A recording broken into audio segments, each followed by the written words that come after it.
Um grande abraço a você, telespectador amigo da TV Cidade no Ar, o programa das 6. Hoje estamos substituindo o nosso colega e companheiro André Ferreira, que estará de volta amanhã.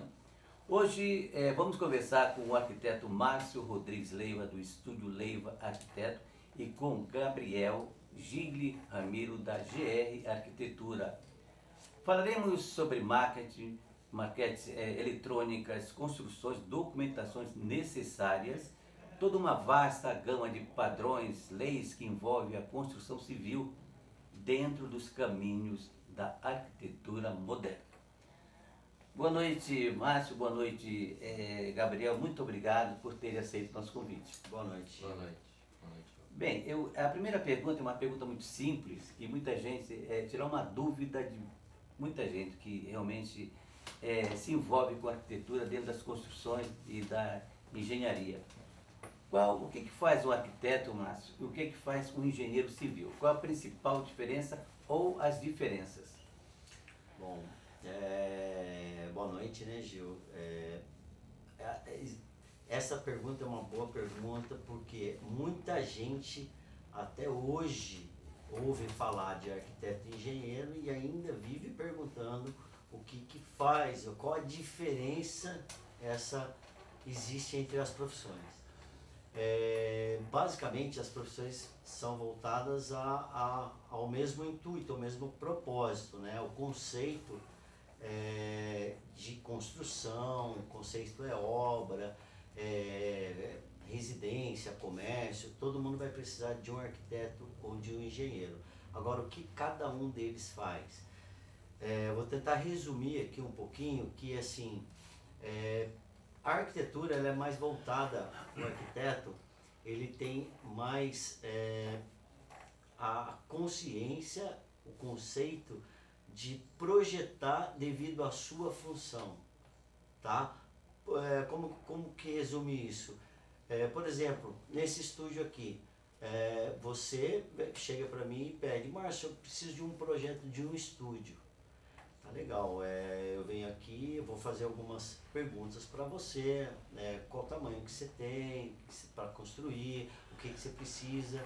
E dentro dessa situação que você me colocou de projetar um estúdio, eu vou fazer ele funcionar da melhor maneira possível. Então o arquiteto, ele faz a sua residência, o seu comércio, o seu edifício ou qualquer tipo de obra sua virar mais funcional, porque a gente estuda para isso, trabalhar mais a área que vai ser usada.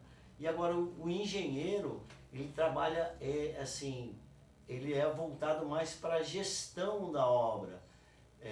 Ele também projeta, ele também pode projetar, porém assim, ele é estudado mais para poder cuidar da obra, para ele poder gerir aquela obra, porque o cliente tem dinheiro para construir, ele tem que cuidar do dinheiro do cara com prazo, com cronograma, com prazo feito dentro desse cronograma, porque se passar, por exemplo, as construtoras que constroem muito edifício, tem ali o seu cronograma certinho. Se elas passarem do cronograma, gera multa e uma série de dificuldades para a construtora. Então, isso daí é o que é mais serviço de uma engenharia, entendeu? Como umas construções mais pesadas, como ruas, pontes, umas situações onde realmente precisa dessa situação de gestão. Então a engenharia cuida mais dessa área. No caso do engenheiro civil. No caso do engenheiro civil. O arquiteto ele trabalha com a projeção da coisa. Eu também sou arquiteto eu gosto da área executiva, da área de execução de obra. Isso me levou até a fazer alguns cursos para isso e entender mais um processo de materiais, de entender como que é feita uma calçada, como que é feita aquela parede, um muro de arrimo, para que serve, algumas situações que o engenheiro passa também. Quais são assim, as áreas que o arquiteto pode atuar? Por exemplo, você falou agora há pouco sobre, existem trâmites dentro de construções, por exemplo, de hospitais, de supermercados, de drogarias, de residências, é isso? quais são as principais, os caminhos que levam dentro de cada construção especificamente falando? Então, é assim, formar-se um arquiteto você vai estar com um papel de arquiteto, você é bacharel, vai ter um bacharelado, você vai ter um diploma. Legal. Daí a gente, assim, nós mesmos, arquitetos, quando a gente acaba de se formar, a primeira coisa é pensar em abrir um escritório, aquela correria e tal, e no fundo, depois de alguns anos, basicamente, tem até estudos que relatam até assim, para a gente se identificar dentro da arquitetura, demora-se uns 5 anos, mais ou menos, para você ver que área você vai seguir. Por exemplo, o projeto de uma residência, o projeto de uma drogaria. Eu trabalhei 10 anos para uma construtora que o forte era drogarias. Então, foram 10 anos, quase 10 anos, né? Projetando drogarias. Então, existe especificações para cada tipo de projeto. Por que isso? Existem também cursos para isso. O cara que quer projetar um hospital, ele precisa saber muito sobre aquilo que ele vai projetar. O hospital ele tem vários tipos de legislações dentro da vigilância sanitária, que a gente chama de VISA, né? Muita lei que envolve sanitária, especificação hospitalar, qual a medida de uma maca e tudo que se envolve, como é que um deficiente vai passar, como um cara que acabou, por exemplo, uma pessoa que acabou de fazer uma cirurgia, ela não pode ter o contato com outras pessoas, então tem uma antessala, uma sala de lavagem, uma série de processos devido a tal função, entendeu? Isso, exatamente, sempre voltado a essa dimensão. Isso daí a gente abrange todas as construções, residências, comércios, indústrias, galpões, aeroportos. Industriais, exatamente. Aeroportos é uma área até que o pessoal pensa que o arquiteto não está envolvido com o aeroporto. Pelo contrário, a projeção de um aeroporto envolve, é muita arquitetura, é muito estudo para poder projetar. Gabriel, eu gostaria que você falasse um pouco sobre plano diretor de uma cidade. Do que se resume? Plano diretor é um conjunto de leis, né? Algumas normas construtivas, zoneamento, o que pode, o que não pode ser construído em alguma área, qual área vai ficar com o setor industrial, qual vai ser mais residencial, qual vai ser mais comercial. O plano diretor ele pensa na cidade como um conjunto, né? É mais o que cada área, como o que uma coisa não vai afetar a outra, esse é o intuito do plano diretor. Por exemplo, Márcio, a segurança em primeiro lugar, esse é um dos lemas da área da arquitetura e urbanismo de uma cidade, principalmente com relação a incêndio e a outros perigos eventuais. Como é que se processa dentro do projeto a questão da segurança? Boa pergunta, isso daí vai vai tirar um monte de dúvida de um monte de gente, Gil. O que acontece? Onde daí a gente ajunta arquiteto e engenheiro para trabalhar. Porque a gente não trabalha sozinho, não adianta falar que assim, só o arquiteto, ele pode só projetar, se for uma coisa simples que o cliente pediu.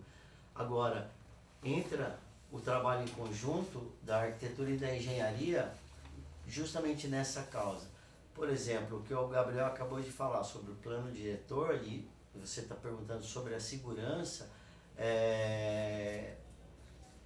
tudo é pensado para a própria segurança da cidade. Isso se refere a um prefeito, a quem está gerindo aquela cidade. Então, assim, precisa de uma regra, é onde se faz o plano diretor. Sim. Existem cidades que têm, a maioria delas, e existem cidades que ainda não fizeram o seu. Dificilmente, né? Mas existe ainda. E tem algumas que estão se atualizando justamente nessa área de segurança, que é onde entra o corpo de bombeiro vai entrar, onde a gente, como arquiteto, precisa falar para o cliente que, por exemplo, nós vamos abrir uma boate. O cara pediu um projeto para a gente de uma boate. Legal, boate vai envolver vigilância sanitária, que é uma área segura, também é segurança da saúde. Segurança do corpo de bombeiro, que vai trabalhar dentro da área onde que as pessoas não sofram se caso aconteça algum incêndio, alguma coisa, onde eles tenham uma rota de fuga. Com relação a isso que você está falando, aquele incidente da Boate Kiss, entendeu? E lá em Santa Catarina, muitas mortes e tal. E ali houve o quê? Descuido de fiscalização, a prefeitura, o corpo de bombeiros. A que você atribui aquele drama todo? Olha, Gil, é o seguinte, existe um processo. Toda cidade tem um processo para ser aprovado. O final desse processo chama BITS, entendeu? E por que a palavra BITS? Que se define, é uma palavra que se define que aquele edifício, aquela construção é habitável. Independente da construção, se for comercial, residencial, ela é habitável. E para isso é feito toda a fiscalização junto com a gente, quer dizer, a gente pede isso para o próprio cliente ou para o próprio parceiro que a gente está construindo. A própria prefeitura de uma cidade faz esse pedido, né, que é para ter a sua segurança. Então eu acho que no caso da Boate Kiss, eu acho que realmente foi a falta de fiscalização. Por quê? É preciso ser atualizado as coisas anualmente. Tem situações, fiscalizações que são de 2 anos. Por quê que eu digo isso? Por exemplo, você é um construtor, acaba de construir um prédio. Dentro daquele prédio existe várias situações, várias etapas da obra. A parte de infraestrutura, que está para baixo do solo, ela precisa ter uma garantia. Você está comprando uma coisa que precisa ter 5 anos de garantia. É o que diz a BNT, que é a Associação Brasileira de Normas Técnicas. Então, tudo está voltado para situações onde te garanta ou garanta quem vai usar toda a sua segurança. A gente não trabalha aleatoriamente, entendeu? Então, no caso da boate, provavelmente faltou a fiscalização do corpo de bombeiro. Eu não digo que é isso, porque assim, até o ponto que a gente estudou e viu acontecer nas televisões, nas rádios, foi realmente a falta da fiscalização, que é feita durante um tempo. Ela dura 1 ano, mas o extintor tem validade, não tem? Então pronto. Se o extintor só está ali por estar, o rapaz não vai conseguir apagar o fogo. É igual carro, você está andando com o carro, tem todo um sistema de segurança para poder andar com o carro. Gabriel, você falou agora há pouco sobre a necessidade de documentação, no caso do plano diretor, das leis existentes, né? A legalização de uma construção, o que se faz necessário? A legalização depende de alguns fatores, né? Ela, assim, ela por si só, ela geralmente é atualização de alguma área construída, alguma coisa assim. Mas ela também sempre gira em torno de normas também. A gente sempre projeta alguma coisa, nunca aleatoriamente, nunca só com a nossa própria cabeça. É sempre com as normas em primeiro lugar, exatamente. A gente começa conversando com o cliente, o que ele quer. Isso. Daí, a partir daquele momento, a gente elabora um programa de necessidades. Foi até o exemplo que eu dei do estúdio. Você vai falar o que você quer no seu estúdio, qual o tamanho da sala do estúdio, é para atender uma entrevista de 16 pessoas, entendeu? Nisso, a gente tá dentro do escritório, a gente elabora o projeto. Legal. A partir daquele momento, Gil, vai ser feita as legalizações. Começa todo o processo de prefeitura. Isso. E muda de prefeitura para prefeitura. Cada prefeitura tem o seu jeito de fazer a sua documentação. Um procedimento. De legalização. Prefeitura de Taubaté é diferente da Prefeitura de Tremembé, que é diferente de Guará, de Lorena. Mas a que se deve essa diferença? A lei não é a mesma para todos? A legislação é a mesma, mas existe específico algumas situações onde determinada cidade e seus órgãos que exigem mais ou menos coisas. Basicamente são parecidos, mas não chega a ser iguais. São parecidos, mas não chega a ser iguais. Porém, a linha é a mesma. Precisa dar entrada na prefeitura, por exemplo. O projeto vai ter que ser aprovado. Sim. Então, primeiro, começa com a gente tem que ter o registro no CAL, que é o Conselho de Arquitetura e Urbanismo. Outra situação que eu preciso ter a minha inscrição municipal. Cada cidade tem uma, né? Cada cidade tem uma. Eu preciso ser aprovado, né? Assim, eu preciso pagar uma taxa para mim poder defender uma construção na cidade de Lorena, cidade de Tremembé, na cidade de Taubaté. Toda cidade tem a sua especificação. E cada cidade tem o seu processo que vai gerar o tal do HABITS, que a gente chama. Então isso daí leva um tempo. O que chama a atenção, por exemplo, dos melhores projetos, do seu ponto de vista? Isso daí é assim, né? Vem de uma... existe fases da arquitetura, né? Existe várias fases onde a gente estudou na escola, quem é historiador e quem conhece mais sobre isso sabe que existe, a arquitetura vem se atualizando, né?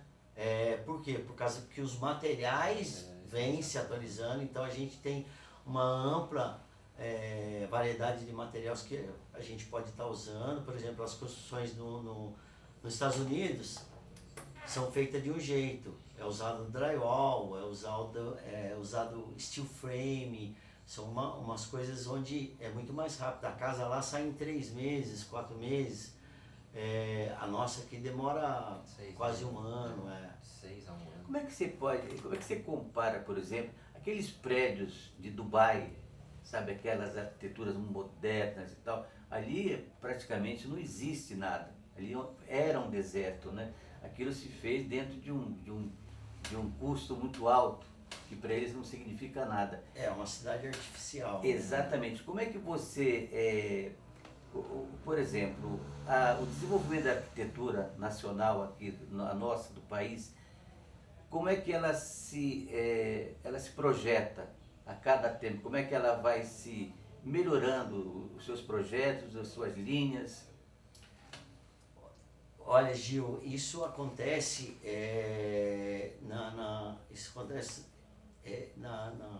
no desenvolver da própria cidade. Sim.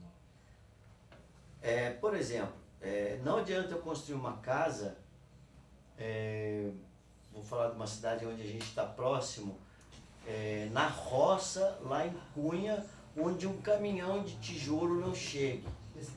Não adianta eu fazer um projeto magnífico, todo metálico, onde o cara não vai conseguir levar uma viga para mim de 12 metros de comprimento até esse local.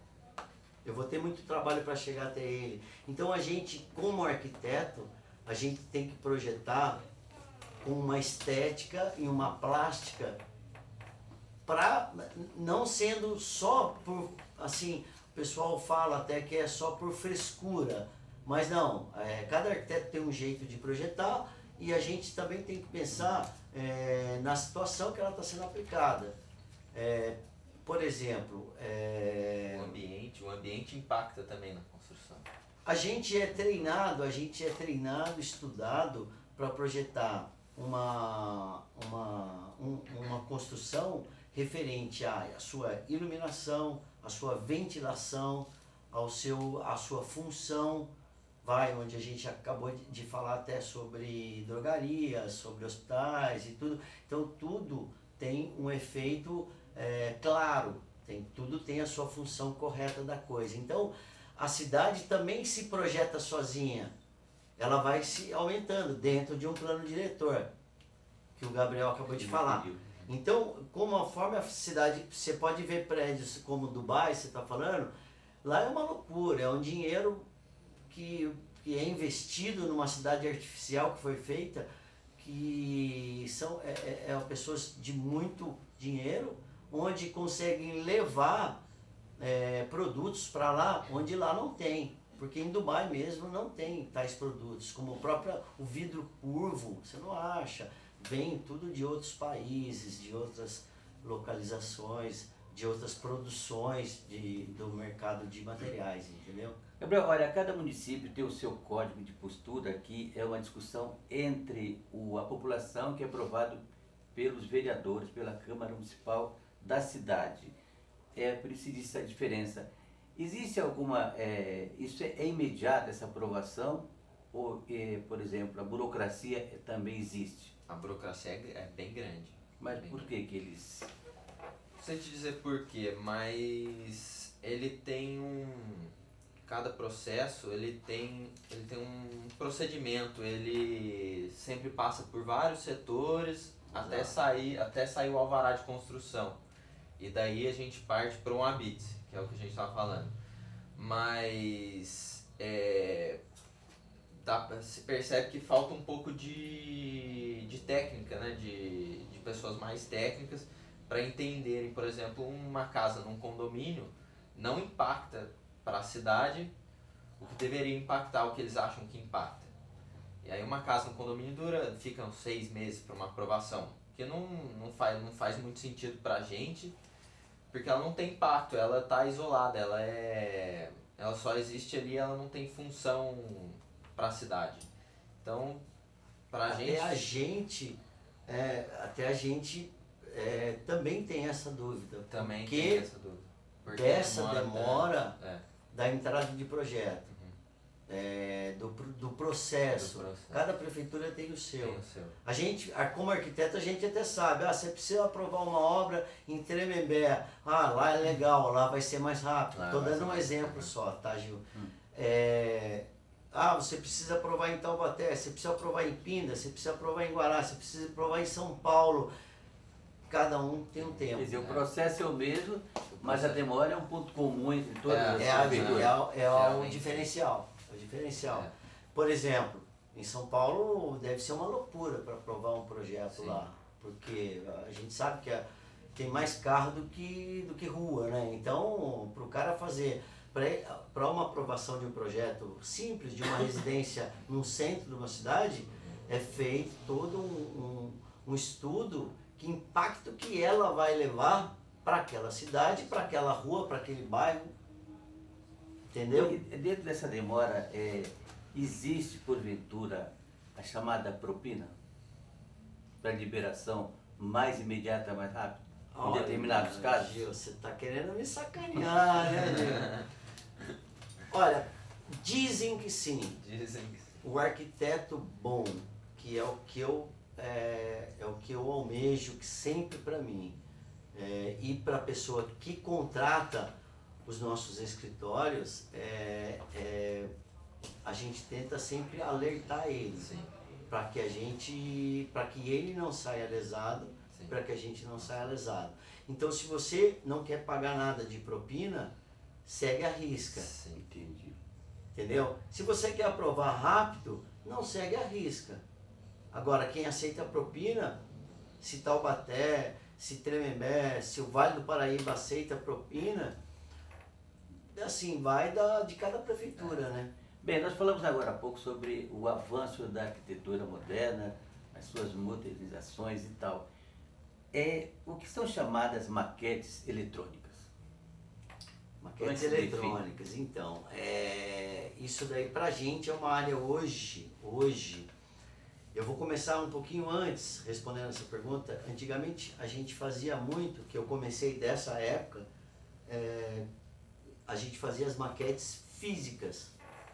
Tinha todo um trabalho em cima, por que isso? Trabalho manual. Era um trabalho mais artesanal, a gente chama até maquete artesanal, né? Que ela é a maquete que a gente fazia com papelão, com um pedaço de madeira. Para que isso? Para mostrar para o cliente, porque tem cliente que, a maioria dos clientes, não consegue ver o que você está projetando. A gente, lógico, trabalha com isso o dia inteiro, então a gente está projetando, já está sabendo como é que vai ser isso lá na frente. Qual o volume que ele vai ter, então você precisa explicar isso para o cliente. Hoje a gente tem a facilidade, graças a Deus, cresceu muito essa área de modelagem arquitetônica. E hoje ainda é feito maquete física, porém se sobressai na frente a maquete digital, maquete eletrônica. O que que é? Você vai mostrar uma foto do projeto da pessoa. Seja ela prédio, seja ela qualquer tipo de obra. Você tem como mostrar a foto antes, enquanto está no papel. Sim. A gente costuma dizer até que enquanto está no papel você pode mudar. Depois que você começou a obra ali, já é complicado fazer as alterações. Sobre os cursos de maquetes, né, que são para... Quais são as pessoas indicadas? Quando eles se procuram, porque o Márcio ele dá aula sobre maquetes eletrônicas, então tem alguns alunos, para algum interessado. Gil, hoje esse mercado ele tá, assim, eu sempre tive um gosto muito grande por essa área de tecnologia. Não pode nem dizer que é de maquete. Daí, como ajuntando a arquitetura com o prazer da modelagem, eu juntei em procurar aprender. Faz muito tempo que eu procuro aprender, então acabei aprendendo e exercitando vários cursos em vários modelos, vários tipo de software que faz essa programação. Então eu passei a aprender bastante, hoje eu consigo explicar para quem precisa como é que fazer esse tipo de modelagem. Qualquer um pode fazer, Gil. Pessoas que são arquitetos pode fazer, engenheiros pode fazer, a maioria do pessoal do ramo imobiliário, eles ligam pra gente, olha, eu preciso de tal, eles vão às vezes até o escritório, sentam com a gente mostra as imagens, então é todo o pessoal que está envolvido com o ramo imobiliário, seja ele simplesmente por gosto, tem gente que não é arquiteto, não é designer, não é nada, o cara só faz maquete. Sim. Ele estudou o curso de maquete eletrônica. Ele fez alguma faculdade? Não precisa ter faculdade para fazer. A maquete eletrônica é em 3D? Isso, é a modelagem em 3D que a gente chama. Por exemplo, o Gabriel, para você também é uma pergunta. A pessoa tem um terreno, então o casal chega com você, tem um dinheiro disponível para construir uma residência. Então, normalmente ele fala, eu quero uma residência dentro desses padrões e tal. Existe uma entrevista antes, uma conversa, você realmente faz o que o casal realmente exige naquele momento, ou você conversa explicando para ele, olha, isso aqui pode não ser ideal, você tem que fazer dessa forma. Então, como é que se processa esse momento? Gabriel. Tem um estudo de caso, né, no começo. A gente faz várias reuniões, né? É sempre muito discutido, é sempre bastante discutido. Eu tento fazer nem mais e nem menos do que o cliente precisa. Para mim essa é a nossa função. Porque eu não preciso como hoje é um casal com um filho só, não preciso de uma casa hoje com 4 quartos, por exemplo. Então, a gente precisa ter várias etapas para a pessoa entender o que realmente ela quer, porque é difícil já ter uma concepção muito comum em quartos, principalmente no quarto, um quarto muito grande, sendo que ela não precisa de um quarto muito grande, mas a gente sabe disso. Então a gente discute bastante, então é bem pensado, são várias reuniões, nós acho que umas 4, 5, o quanto for necessário. Até chegar no ponto certo. Mas existe assim absurdos? Muitos. Sempre existe. Muitos. Bastante. Existe algum assim que você poderia falar? Existe pessoal que projeta com a gente que a gente, lógico, a gente tem que dar o melhor para o cliente, ele está pagando para isso. Agora, o que acontece? Às vezes a gente consegue convencer de uma maneira plausível, vamos dizer assim, convencer ao cliente que ele chegou com uma ideia lá, eu preciso de uma casa de 5 quartos e uma Sim. piscina. É comum, bem comum. Legal. A gente consegue convencer, assim, quer dizer, a gente dá a opção à pessoa de que para quem ele quer 5 quartos vão morar 2 pessoas. É. Tem idoso, tem gente que vai dormir lá, tem gente da família propícia a ficar com vocês dois. Vocês estão pensando em ter filho? Então é feito um questionário antes para às vezes até tirar essas propostas indecentes. Porque tem pessoas, Gil, que chegam pra gente pedindo, eu quero e tem situações até que não dá realmente para fazer devido à legislação, porque a gente tem que seguir tudo que a prefeitura manda a gente fazer. Para você assim, que você considerou um absurdo, por exemplo? Tem muita coisa de recuo, né?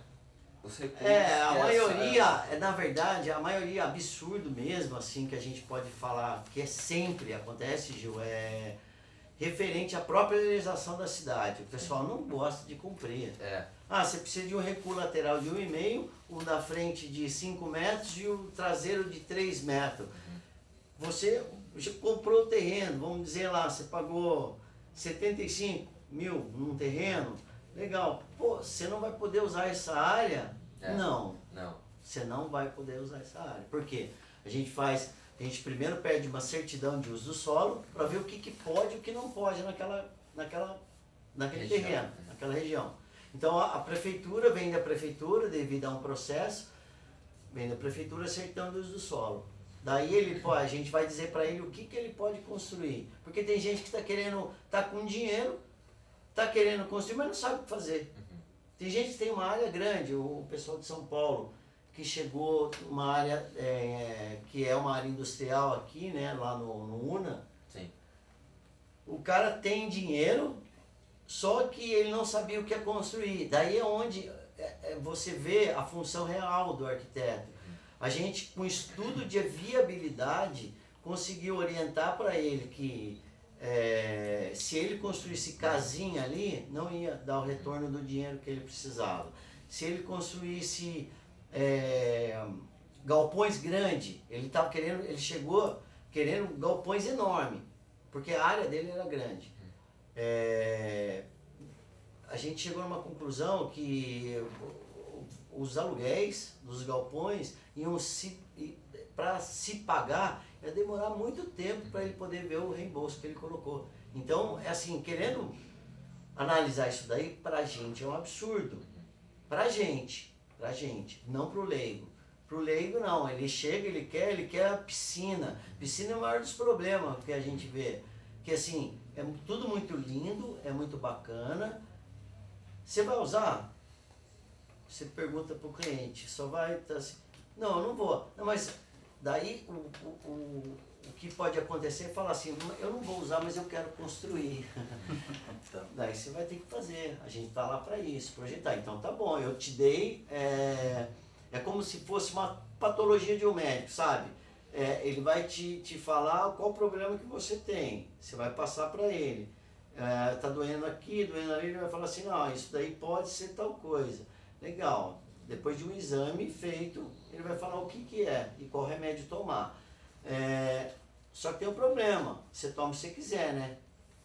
É a mesma coisa na construção, a gente vai auxiliar a pessoa a fazer o melhor para ela. Mas absurdo sempre tem. Então, no desenvolvimento de um projeto, você se sente mais próximo do cliente ou do teu ponto de vista? Do meu ponto de vista, a proximidade ao cliente tem que ser fundamental.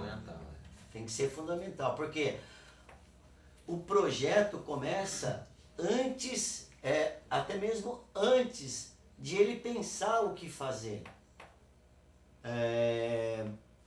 Por exemplo, tem gente que pergunta, eu vou até indicar, né, as pessoas que não sabem o que o arquiteto faz. O arquiteto ele projeta com a melhor função, né, do que vai ser a construção, mas eu indico todo mundo que precisa ou está em dúvida do que fazer com o seu dinheiro, procurar um arquiteto. Por quê?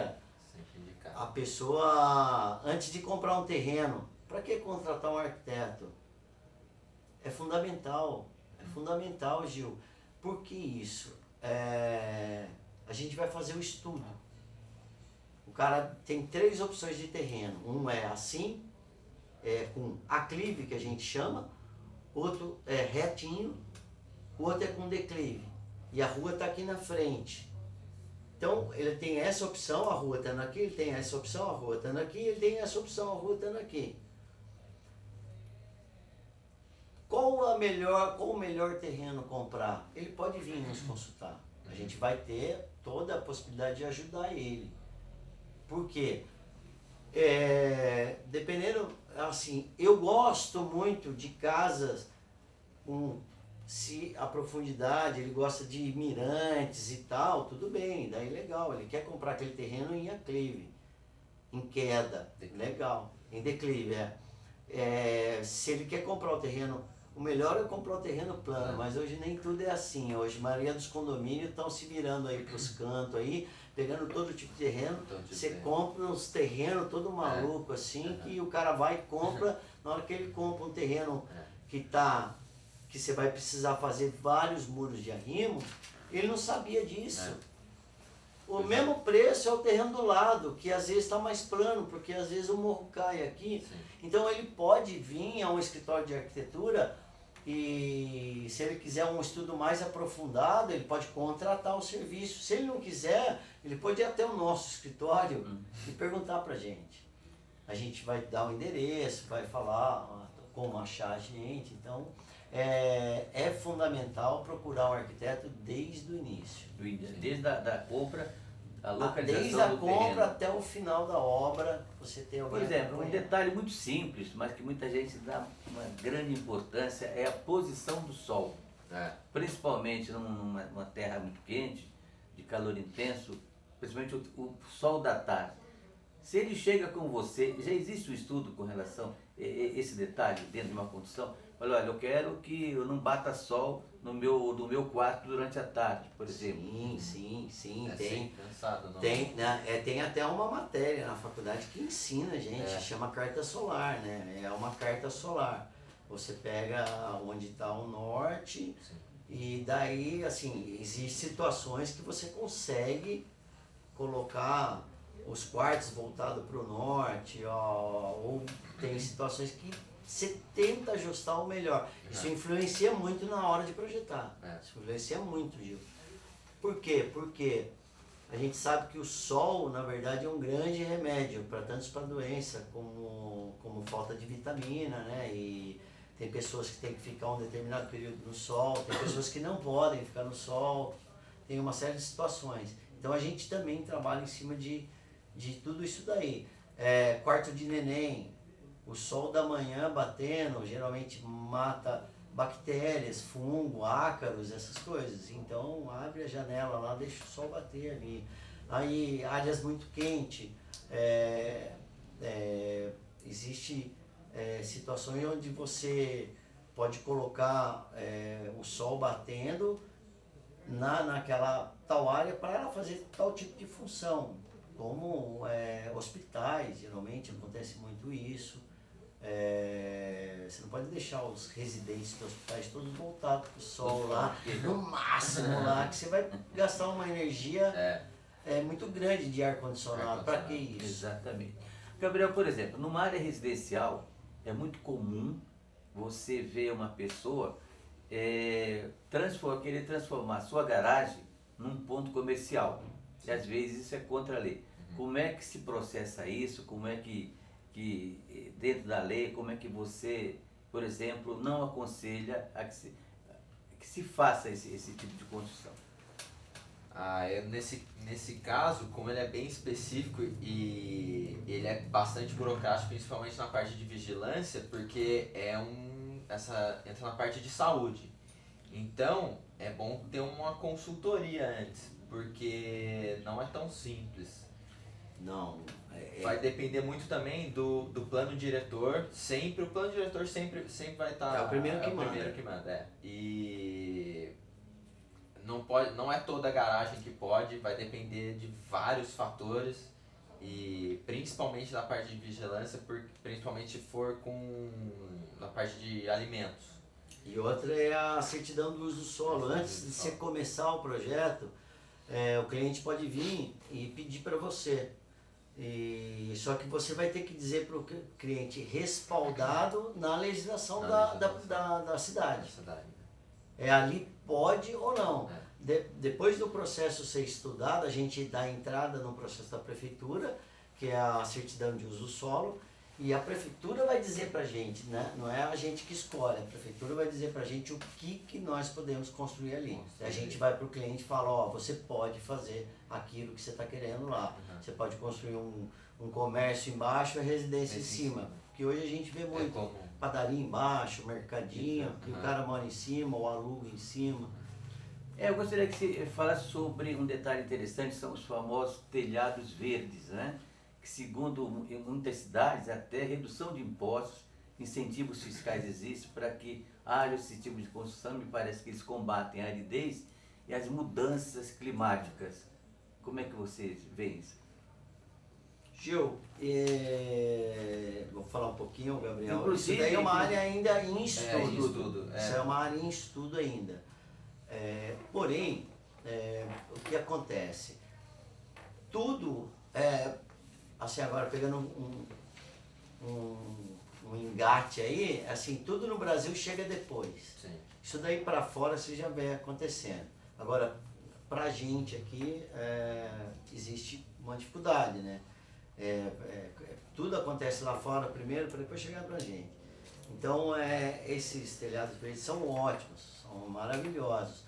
Mas, assim, existem situações, assim, não só como já aproveitando essas coberturas verdes, como situações de tratamento de esgoto, todo o sistema anaeróbico que existe, filtros e tal, sistema para a água já voltar retornável, onde está muito mais pura do que a gente mesmo já faz hoje, direto no esgoto, sabe?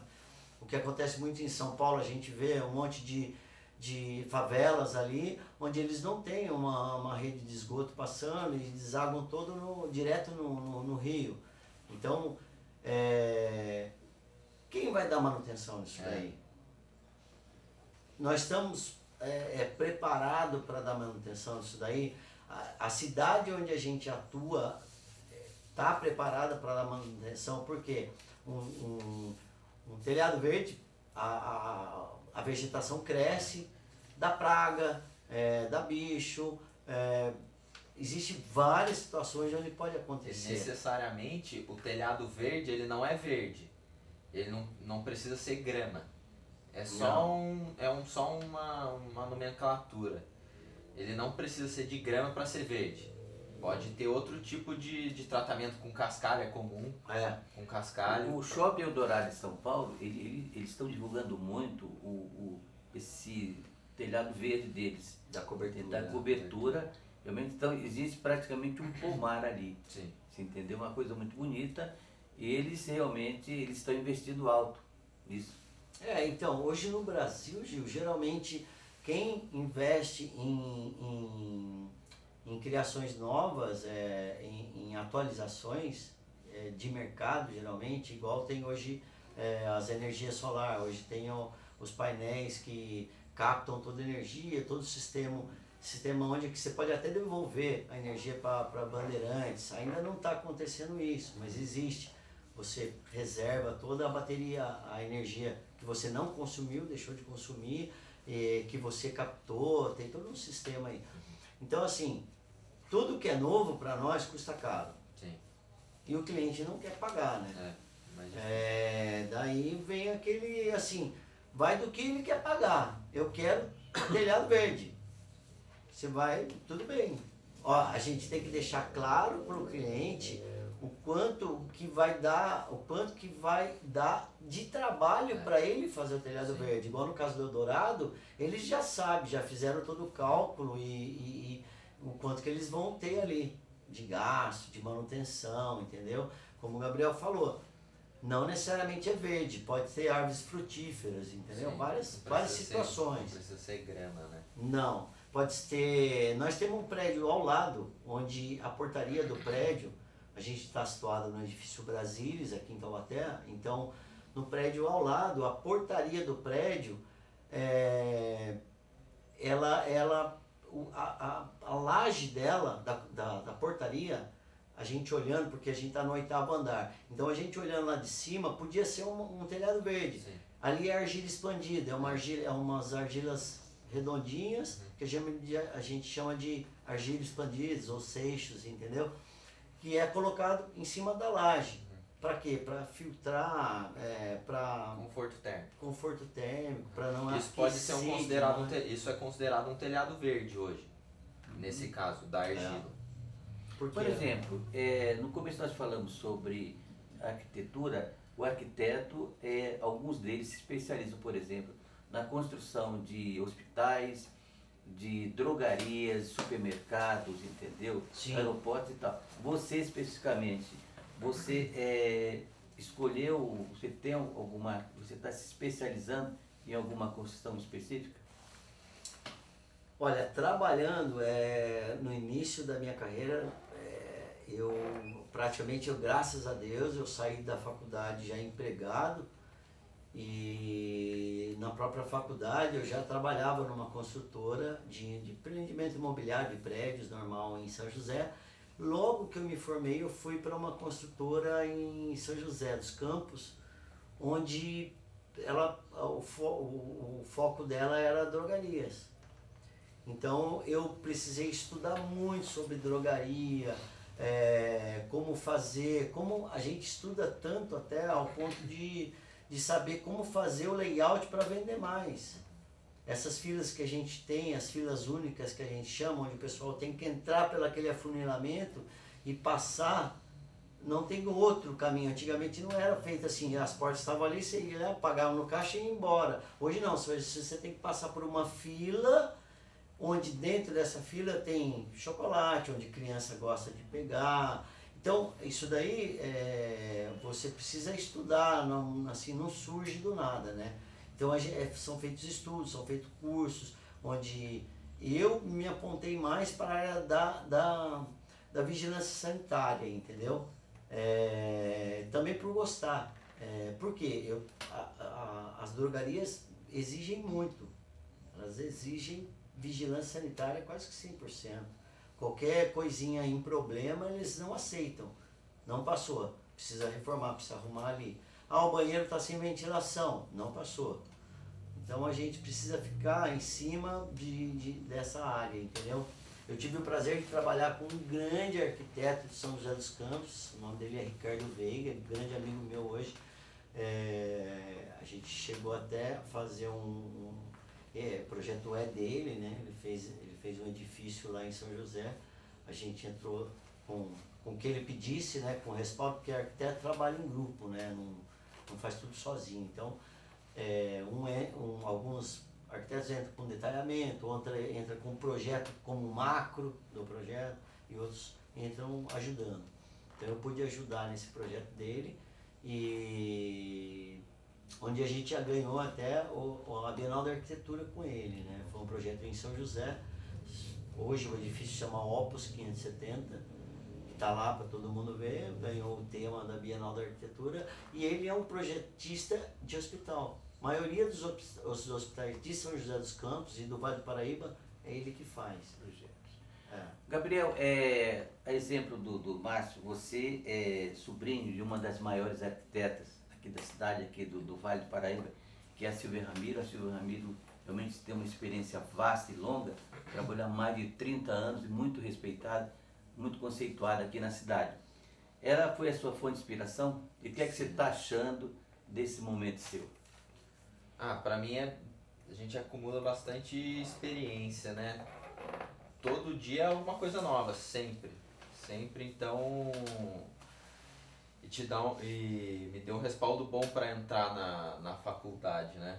A gente tem uma outra visão de algumas coisas, e principalmente ela que é muito da parte de urbanismo, então a gente já define muito o projeto no desenho, no 2D mesmo, e para conseguir passar para o cliente a nossa visão e atendendo a ideia dele. Então, essa é a principal característica assim Que puxou a arquitetura. Sim, principalmente eu gosto bastante de projeto da parte macro mesmo, de pensar em toda a função, a quantidade de pessoas que ele vai atender.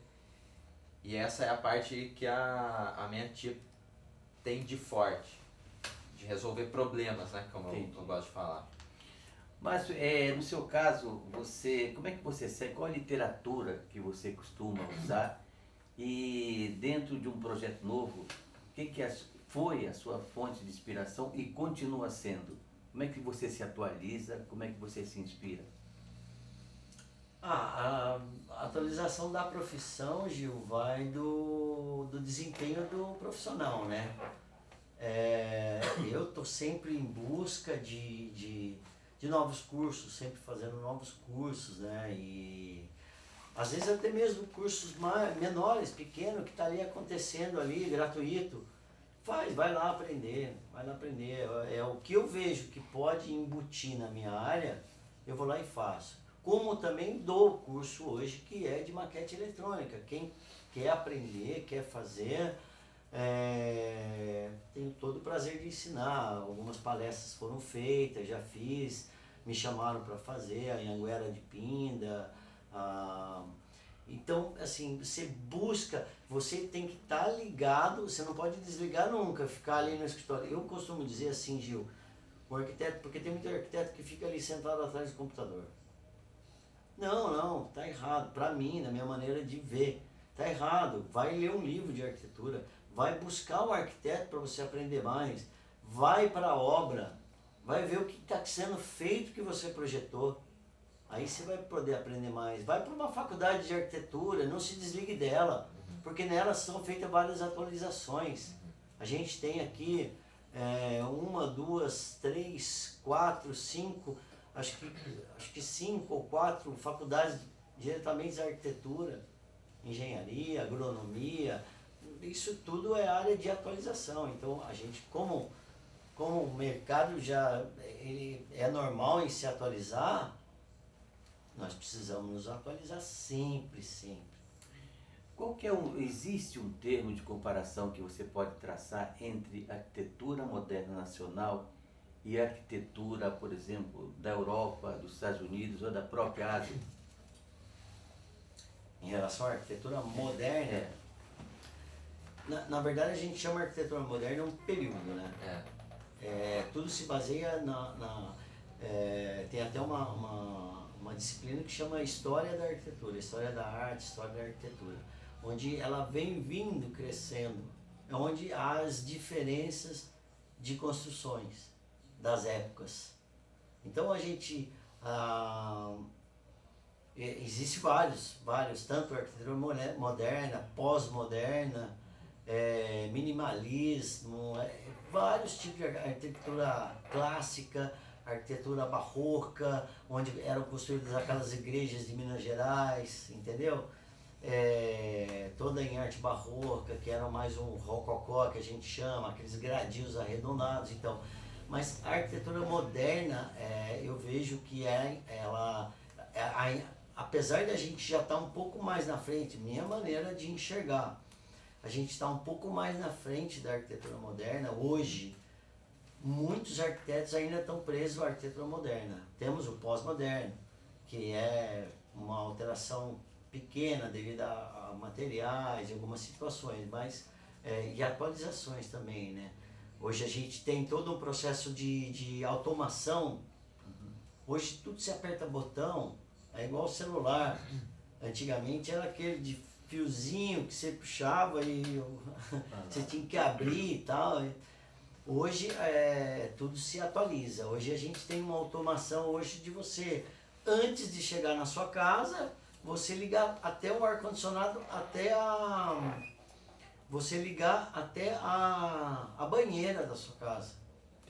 Entendeu? Então eu acho isso moderno, eu acho isso legal, ainda é moderno, é uma coisa que está em atualização e eu acho que vai crescer muito isso.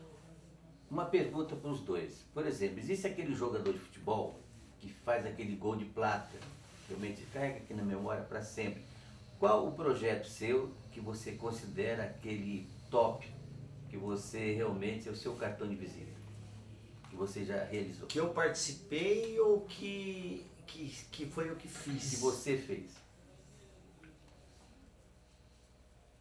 Em específico, É difícil escolher um. não, é difícil escolher um, Eu adoro todos que eu fiz. Eu acabei, assim, tem 2 residências que estão sendo feitas, uma aqui na estrada de Ubatuba, no condomínio ali, né, no Campos do Conde, e uma que vai ser lançada, que foi a ideia minha que eu tive, que vai ser lançada do lado da PAI, né, que é um condomínio que tem no Altos do Cataguá, né. Então, essas 2 últimas são o meu xodó aí que estão aparecendo aí mais no mercado. Mas existem outras obras grandes, existem as farmácias, as drogarias, que também a gente estudou muito, Gil. A gente estudou muito para chegar num formato. Exatamente. Depois chegou naquele formato. São vários modelos.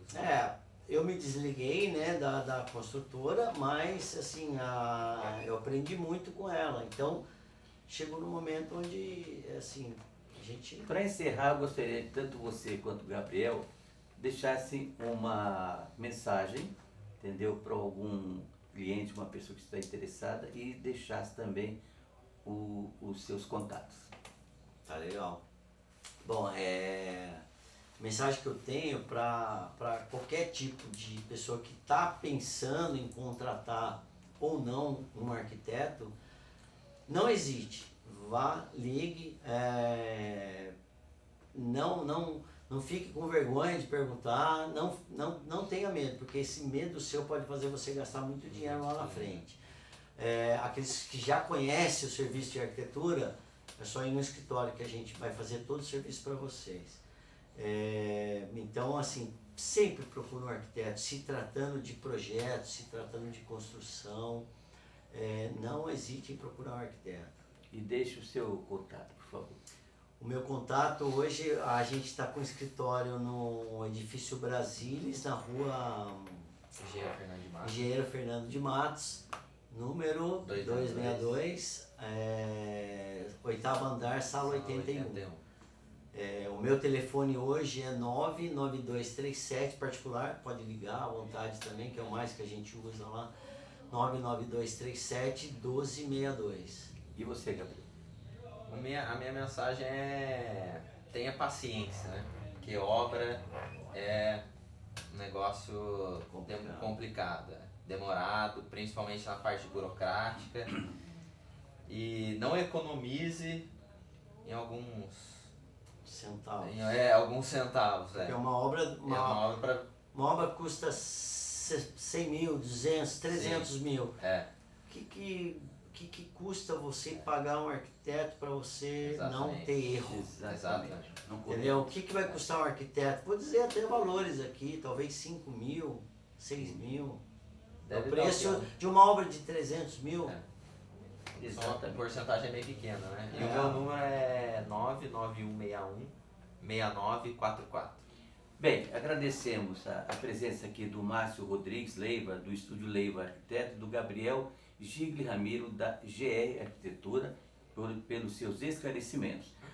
O programa das 6 chega ao seu final, agradecemos o carinho da sua atenção, da sua sintonia, da sua audiência. Estaremos de volta amanhã às 18 horas. A você um forte abraço, um ótimo fim de noite. E não esqueça, acredite sempre em você, acredite sempre em Deus.